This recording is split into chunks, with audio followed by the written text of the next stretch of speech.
Hi hello నమస్తే అండి. Mushroom curry చేస్తున్నాను. స్టవ్ వెలిగించి బాండలు పెట్టుకొని ఇలా కొద్దిగా ఆయిల్ వేసేసుకొని కొద్దిగా ఎక్కువే వేసుకోవాలండి. ఆయిల్ వేడాక ఆనియన్స్ ఇలా చిన్నగా కట్ చేసి వేసుకోవాలి.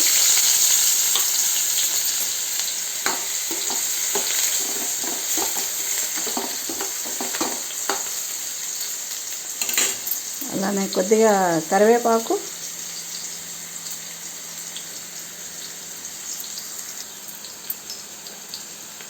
అలానే కొద్దిగా సాల్ట్ వేసి కొద్దిసేపు వేగనివ్వాలి.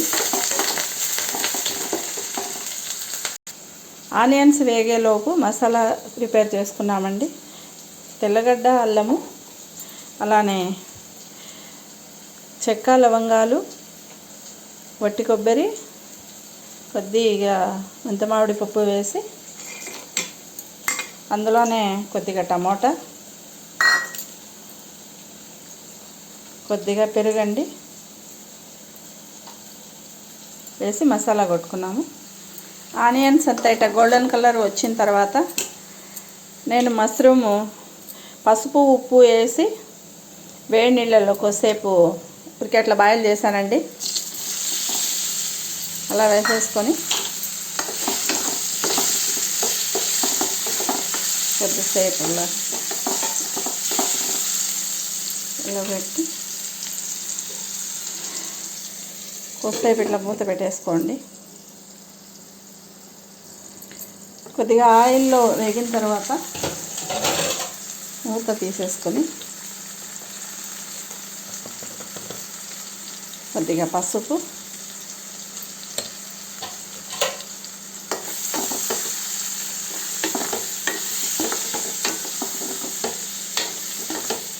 మష్రూమ్ మనం ఫస్ట్ వేడి నీళ్ళలో వేసుకున్నాం కాబట్టి అంతగా వాటరు రాదండి. మనము మసాలా ప్రిపేర్ చేసుకున్న మసాలాని ఇందులో వేసేసుకొని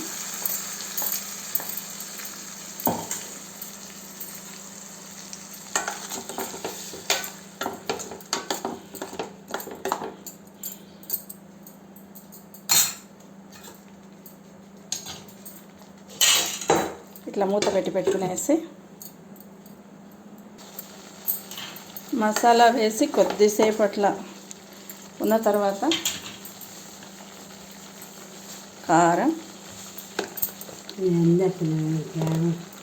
అలానే ధనియాల పొడి వేసుకొని మీకు సరిపోయేంత వేసుకోండి. కారం కొంతమంది లైట్గా తింటారు, కొంతమంది కొద్దిగా ఎక్కువ కారం తింటారు కాబట్టి మీకు సరిపోయేంత కారం వేసుకోండి. అలానే 2 పచ్చిమిర్చి కూడా వేసుకోండి. ఇట్లా వేసుకొని కలుపుకొని మీరు ఎంత సిమ్లో పెట్టుకొని కర్రీ చేసుకుంటే అంత చాలా టేస్టీగా వస్తుందండి. హడావిడిగా ఎక్కువ మంట పెట్టుకోకుండా సిమ్లో పెట్టుకొని కొద్దిసేపు బాగా ఇలా పెట్టుకొని కొద్దిసేపు ఉంటే చాలా బాగా వస్తుంది. ఒక 10 నిమిషాలు సిమ్లో పెట్టిన తర్వాత ఇలా వస్తుందండి. ఇట్లా ఆయిల్ బయట వచ్చిన తర్వాత కొద్దిగా వాటర్ వేసుకొని, ఆల్రెడీ అయిపోయింది, మీకు గ్రేవీ కావాలంటే వాటర్ వేసేసుకోవచ్చు. ఇప్పుడు హై ఫ్లేమ్లో పెట్టుకొని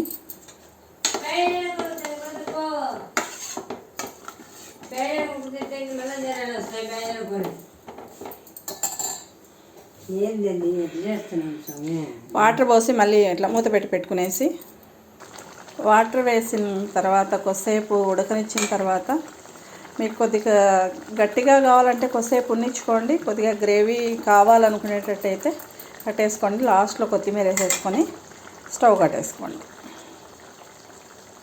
పర్ఫెక్ట్గా సరిపోతుందండి. బిర్యానీలకు కానీ, చపాతీలకు కానీ, పుల్కాలకు కానీ అన్నిటికీ బాగుంటుంది. సూపర్గా ఉంటుందండి. ఒకసారి ట్రై చేసి చూడండి.